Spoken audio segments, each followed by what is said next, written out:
Hi friends, எல்லாருக்கும் வணக்கம். ஐபிஎல்லோட 19வது match. So இன்னைக்கு ஞாயிற்றுக்கிழமை ஒரே ஒரு மேட்ச் தான்.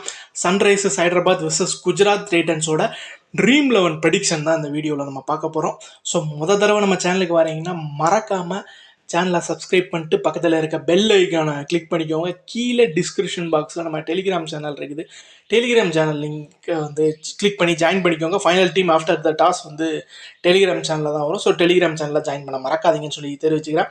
ஸோ எங்கே வச்சு இந்த மேட்ச் நடக்குது அப்படின்னு பார்த்தீங்கன்னா ராஜீவ் காந்தி இன்டர்நேஷ்னல் ஸ்டேடியம் ஹைதராபாத்தில் தாங்க நடக்குது. ஸோ இதை நான் பிச்சை பற்றி நான் உங்களுக்கு சொல்ல வேண்டிய அவசியமே இல்லை. நீங்கள் சுமாராக பேட்டிங் ஆடி டாப் ஆர்டர் கொலாப்ஸ் ஆனாலும் இந்த 190 வரை நீங்கள் அடிப்பீங்க. ஸோ அதுதான் நல்லா பேட்டிங் ஆடினீங்கன்னா 230 240 வரை போகும்.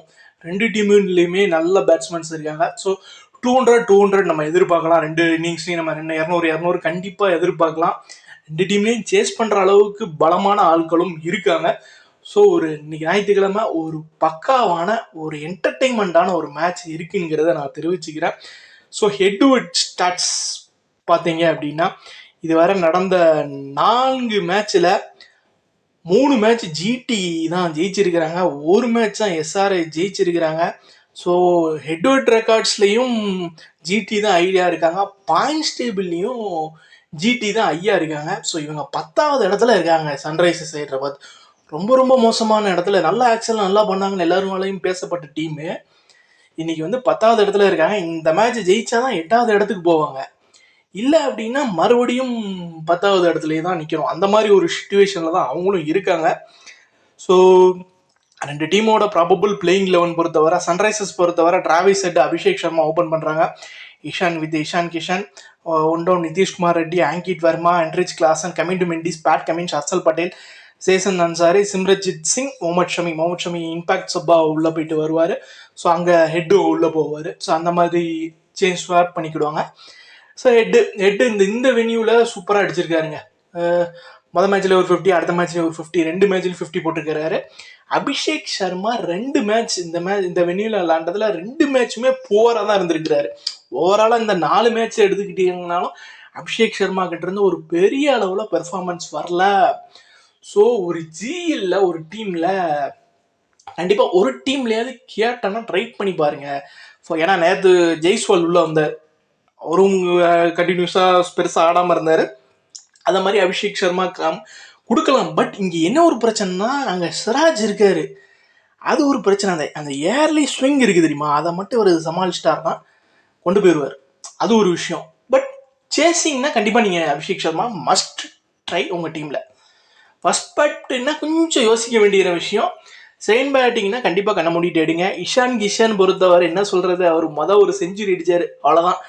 அடுத்து எல்லா மேட்சும் சிங்கிள் டிஜிட்லேயே அவுட் ஆகிட்டு போகிறாரு. நிதிஷ்குமார் ரெட்டி ஆவரேஜாக ஒரு 30 ரன் டீமுக்கு கொஞ்சம் 30 ரன் அடிச்சுக்கிட்டு கொடுத்துட்ருக்கிறாரு. அங்கிட் வர்மாவும் 30 ரன். ஆனால் 2 பேரும் கம்பேர் பண்ணும்போது இவர் கொஞ்சம் ஆங்கிட் வர்மா ஹார்ட் ஹிட்டாக போய் நல்லாவே ஒரு ஸ்கோர் பண்ணுறாரு. ட்ரீம் டீம்லேயே ஆங்கிட் வர்மா வராரு. நிதிஷ்குமார் ரெட்டி 30 ரன் அடித்தாலும் அவர் அடிக்கிற 30 ரன் அவர் ட்ரீம்குள்ளே கூட்டு வருது. கிளாசன் டீசெண்டாக ஆடிட்டு இருக்கிறாரு, ட்ரீம் டீமில் வராரு. அது ஒரு முக்கியமான விஷயத்த பார்க்கப்படுது. போன மேட்ச் கமிண்டு மெண்டிஸ் பவுலிங்கும் போட்டார், பேட்டிங் கொஞ்சம் நார்மலாக பண்ணார், ஒரு 80 ட்ரீம் 11 பாயிண்ட்ஸ் எடுத்தார். பேட் கம்மிங்ஸ் அதாவது ஆக்சுவலாக அவர் வந்து ஒரு டே கேமில் கஷ்டப்பட்டுருக்கிறாருங்க, அவர் பாலில் எல்லாரையும் அடிச்சிருவாங்க. பட் இது வந்து ஒரு நைட் கேம்னால மினிமம் பேட் கமின்ஸ்ல இருந்து 2 விக்கெட் எதிர்பார்க்கலாம்.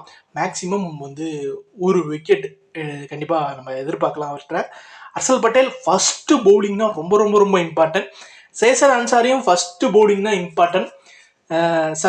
முகமது சிங்லாம் ஆளுக்கு ஒரு விக்கெட் எடுக்கிறதுக்கு வாய்ப்பு இருக்குது. ஸோ ஜிடி பொறுத்தவரை சாய் சுதர்சன் செம ஃபார்மில் இருக்கிறாரு, சுப்மன் கிலும் செம ஃபார்மில் இருக்கிறாரு, ஜோஸ் பட்லர் 3 பேருமே பிரித்து எடுக்கிறாங்க. எனக்கு என்னமோ ஜிடியில் ஒரு சேஞ்ச் பண்ணுவாங்களோன்னு தோணுது. ஷாருக் கான் ஆர் ராகுல் டிவாட்டியா 2 பேரில் யாரையாவது ஒருத்தரை வெளியே வச்சுட்டு, இல்லை இஷான் சர்மாவை கூட வெளியே வச்சுட்டு கிளென் பிலிப்ஸ் கொண்டு வரலாம். நீங்கள் கிளென் பிலிப்ஸ் உள்ளே வந்தார்னா மறக்காதீங்க, இன்னும் அவங்க டீம் கடப்பாரா மாதிரி ஆயிரும். ஏற்கனவே கிளென் பிலிப்ஸ் ஆக்சுவலாக எஸ்ஆர்ஹெச்சுக்கு எதிராக ஆடி இருக்கு. எஸ்ஆர்ஹெச்சில் 1-2 மேட்ச் ஆடி இருப்பாருன்னு நினைக்கிறேன். பட் எஸ்ஆர்ஹெச்சில் இருந்திருக்காரு. இந்த பிச்சில் இங்கேயும் நல்லா பெர்ஃபார்மன்ஸ் பண்ணி ஒரு மேட்ச்சில் ஏதோ நல்லா பண்ணாருன்னு நினைக்கிறேன், ராஜீவ் காந்தி இன்டர்நேஷனல் ஸ்டேடியம் தான். ஸோ அவர் இன்னைக்கு உள்ளே கொண்டு ஏன்னா ரபாடா வேறு உங்களுக்கு இல்லை, 3 ஓவர்சீஸ் பிளேயர் தான் வச்சு ஆடுறீங்க. கண்டிப்பாக டெஃபினட்டாக நீங்கள் வந்து உள்ள கிளென் பிலிப்ஸை கொண்டு வந்தே ஆகணும். அந்த மாதிரி ஒரு இதுதான் கண்டிப்பாக கொண்டு வருவாங்க நம்புகிறேன். பேட்டிங் ஸ்ட்ராங் ஆயிரும். அர்ஷத் கான் பவர் பிளேயில் போடுறாரு. ரஷீத் கான் சுத்தமாக இன்னும் பெருசாக ரிதம்குள்ளே வராமல் இருக்கிறாரு. ஷாய் கிஷோர் கலக்கிட்டு இருக்காருங்க. பிரசித் கிருஷ்ணா டெத்து, பிரசித் கிருஷ்ணா, முகமது சிராஜ் இவங்க 2 பேரும் பொறுத்தவரை எப்படி சொல்லணும்னா, ஃபர்ஸ்ட் பவுலிங் போடுறாங்கன்னா பிரசித் கிருஷ்ணா, முகமது சிராஜ், சாய் கிஷோர் 3 பேருமே இம்பார்ட்டன்ட். செகண்ட் பவுலிங் போடுறாங்க அப்படின்னா நீங்கள் ஷாய் கிஷோர் சிராஜ் யாரையா ஒருத்தரை மட்டும் நீங்கள் எடுத்துகிட்டு போகிறது ரொம்ப ரொம்ப நல்லதுங்கிறத நான் தெரிவிச்சுக்கிறேன். ஸோ ஃபேண்டசிக்குள்ளே போயிடுவோம். ஸோ விக்கெட் கீப்பர்ஸ் இதில் வந்து Heinrich Klaasen must, George Buttler first, Kishan நீங்கள் எந்த மாதிரி எடுக்கலாம் அப்படின்னா சேசிங்னா எடுக்கலாம். இஷான் கிஷன் வந்து திடீர்னு ஒரு மேட்ச் அடிக்கிறாரு, திடீர்னு ஒரு மேட்ச் அடிக்க மாட்டேங்கிறாரு. ஸோ இப்போதைக்கு நான் இஷான் கிஷன் எடுக்கல. டாஸை பொறுத்து நான் பிக் பண்ணிக்கிறேன். கில்லு, சாய் சுதர்சன், டிராவிஸ் ஹெட் 3 பேருமே மஸ்ட்டு. ஆங்கிட் வர்மா எடுத்துக்கலாங்க. ஆங்கிட் வர்மா நான் இப்போதைக்கு ஆங்கிட் வர்மாவோட போகிறேன். அபிஷேக் சர்மாவையும் நான் இப்போதைக்கு நான் எடுக்காமல் வச்சுருக்கிறேன். Coming to Mendis. ஸோ என்னோட 4 பவுலர்ஸ் பொறுத்தவரை சிராஜ் எடுத்துக்கிறேன். கமின்ஸ், சாய் கிஷோர் அண்ட் சேசன் அன்சாரி நல்ல ஒரு பிக்கு தான். நீங்கள் கண்டிப்பாக ட்ரை பண்ணலாம். எப்போன்னா ஃபஸ்ட் பவுலிங் பண்ணால் ட்ரை பண்ணலாம். ஸோ என்னோட டீமை பாருங்கள். ஸோ நான் இப்போதைக்கு தான் நான் வந்து அபிஷேக் சர்மா வெளியே வச்சிருக்கிறேன். இஷான் கிஷன், அபிஷேக் சர்மா, இஷான். ஏன்னா நான் ஆங்கிட் வர்மா கொஞ்சம் நல்லா ஒரு லாங் இன்னிங்ஸ் ஆடுறாரு. ஸோ அதனால நான் வச்சிருக்கிறேன். தென் நீ இன்னொரு விஷயம் நோட் பண்ணிக்கோங்க. ஃபஸ்ட்டு பவுலிங் ஜிடி பண்ணுறாங்கன்னா Siraj must and Prasidh Krishna must. ஏன்னா 2 பேரும் தான் டெத்தில் போட போகிறாங்க. ஸோ ஓப்பனிங் வந்து இவர் பண்ணுறாரு. டெத்தில் பிரசித் கிருஷ்ணா கண்டிப்பாக கொண்டு வருவார். டெத்தில் சிராஜுக்கு ஒரு ஓவர் இருக்கும், பிரசித் கிருஷ்ணாவுக்கு 2 ஓவர் இருக்கும். ஸோ நீ கண்டிப்பாக 2 பேரையும் மஸ்ட்டாக எடுத்துகிட்டு போகணும். இதுவே எஸ்ஆர்ஹெச் ஃபஸ்ட் பவுலிங் போடுறாங்க அப்படின்னா bad Cummins, Harshal Patel must.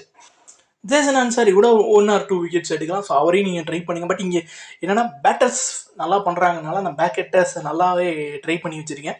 Coming to minis 1 or 2 overs போடுறதுக்கும் வாய்ப்பு இருக்குது. ஸோ என்னோட கேப்டன் இந்த வென்யூவில் ஃபார்மாக இருக்கிற